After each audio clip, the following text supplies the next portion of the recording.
سب سے پہلے حضرت ابراہیم علیہ السلام کو قوم نے حضرت ابراہیم کو دعوت دی کہ سال میں ایک مرتبہ ایک عید ہوتا تھا، ایک کھلے میدان میں جڑتے تھے لوگ، ان کے درمیان کی بکتی پڑھا کرتے تھے اور نصیحتیں کرتے تھے اور اپنی مانگ سے کچھ کرتے تھے۔ وہ ایک دن عید کا دن تھا۔ لیکن جب حضرت ابراہیم علیہ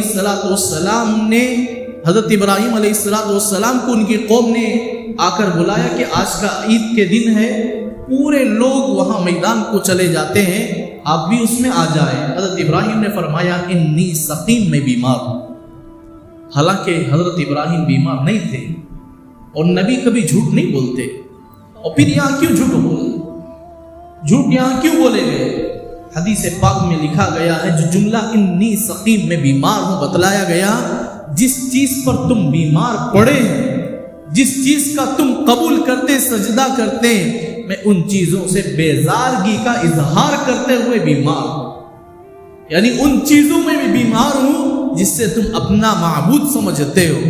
انی سقیم، میں ان چیزوں سے پرہیز کرتا ہوں۔ بیمار کا مطلب عام طور پہ ڈاکٹروں کا کہنا ہے کہ آدمی بخار پڑ جائے تو ٹھنڈے سے بچاتا ہے، ٹھنڈ سے بھی بچاتے ہیں اور ٹھنڈے پانی سے بھی بچاتے ہیں۔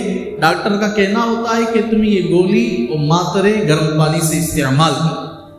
تو یہ بچنا ہوتا ہے بیماری کی حالت میں۔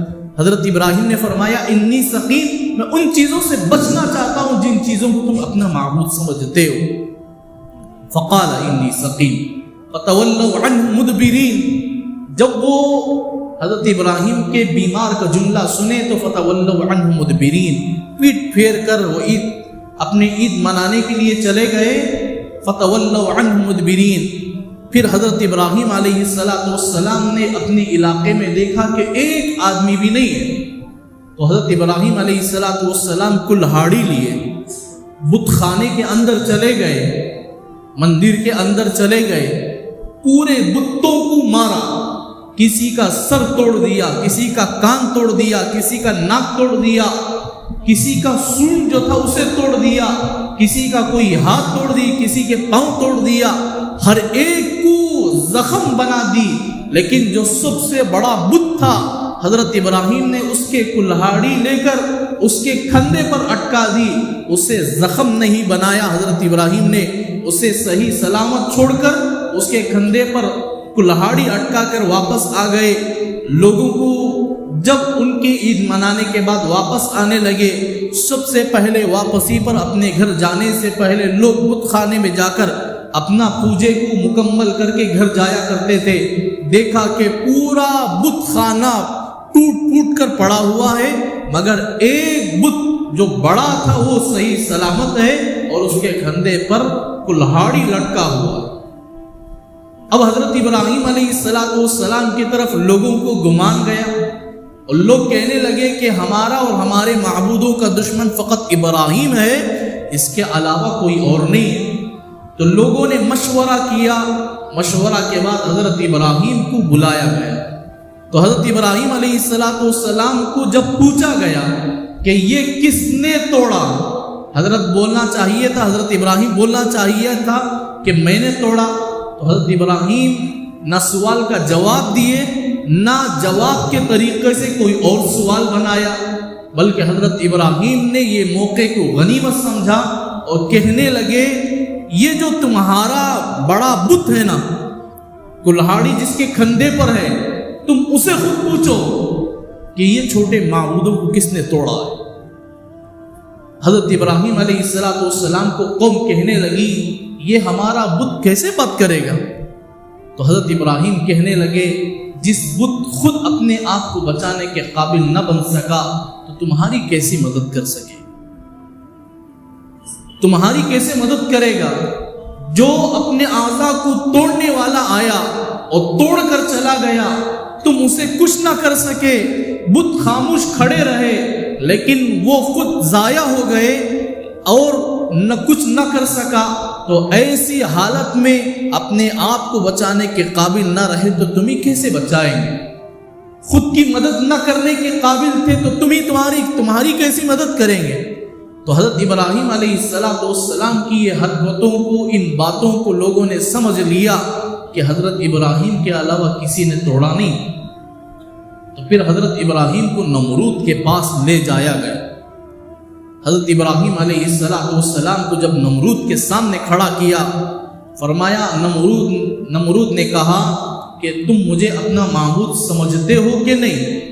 حضرت ابراہیم نے فرمایا نہیں.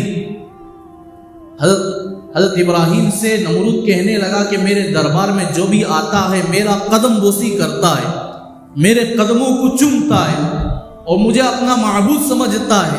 حضرت ابراہیم کے دل میں حدیث پاک میں آتا ہے، بال باریک بھی رائی کے دانے کے برابر بھی نمرود کو دیکھ کر خوف نہیں کرتے تھے، اور وہ سمجھتے تھے کہ میں اور میرا اللہ ہے، اس کے علاوہ کوئی نہیں ہے.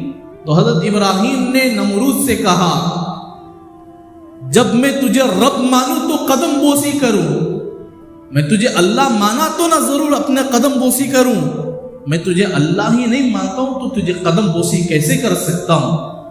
تو پھر نمرود نے کچھ حالات اور سوالات کرنے لگا کہ تمہارا رب کیا کرتا ہے؟ تو حضرت ابراہیم نے فرمایا، میرا رب زندگی اور موت کا مالک ہے. تو نمرود نے اپنے قیدیوں کو بلایا، کل جسے پھانسی دی جائے گی اسے معاف کر دو. اسے موت کے گھاٹ اتارنا تھا، اسے معاف کر دیا، اور جسے قیدی سے آج چھڑائے گئے اسے واپس بلا کر پھانسی میں چڑھا دیا گیا، اور کہنے لگا، دیکھو میں زندگی اور موت کا مالک، جسے موت دینا تھا میں نے اسے زندگی دی، اور جسے زندگی دی پھر میں نے اسے موت کے گھاٹ اتار دی. تو حضرت ابراہیم علیہ السلام نے بھی اس سے چند سوالات کیے. اللہ کرے کہ ہمیں ان تمام باتوں سے ہمارا دل مطمئن اور اطمینان قلب اور اللہ تعالیٰ دین کی سمجھ اور دین کا اطمینان ہمیں ہمارے دل میں اللہ عطا فرمائے. انشاءاللہ آئندہ جمعہ کھل کر جو حضرت ابراہیم نے اسے سوالات کیے اور وہ جواب دینے سے عاجز ہو گیا، پھر مجبور ہو کر جو سزا دیا، وہ انشاءاللہ آئندہ جمعہ تفصیل سے بیان کروں گا. اللہ کرے کہ ہمیں ان تمام واقعات سے ہمارے ایمان میں جذبات پیدا فرمائے، ایمان میں ترقی عطا فرمائے، صحیح زندگی اور حلال موت ہمیں عطا فرمائے. وما توفیقی الا باللہ. أحب الوفاء بشتى الصور، أحب الوفي الأمين.